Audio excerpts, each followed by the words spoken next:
ਨਹੀਂ ਜੱਗਾ ਕਿਉਂ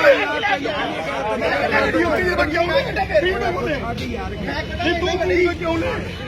ਤੂੰ ਲੈ ਨੇ 20 ਬੰਦਿਆਂ ਕੋਲ ਲੈ ਨੇ ਮੈਂ ਤੁਹਾਡੇ ਕੋਲ 30 ਰੁਪਏ ਵਸੂਲ ਕੀਤੇ ਨੇ ਇਹਨਾਂ ਨੇ।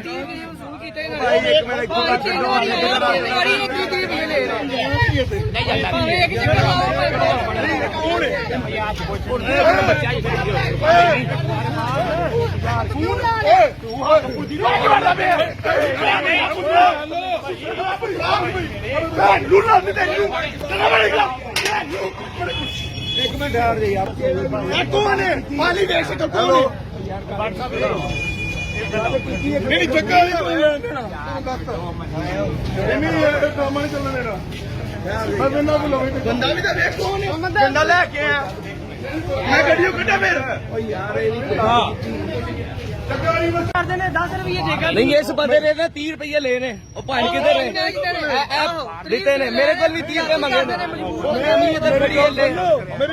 मैं अपने इलाके जगह नहीं चला मैं तुम दस जगह और की है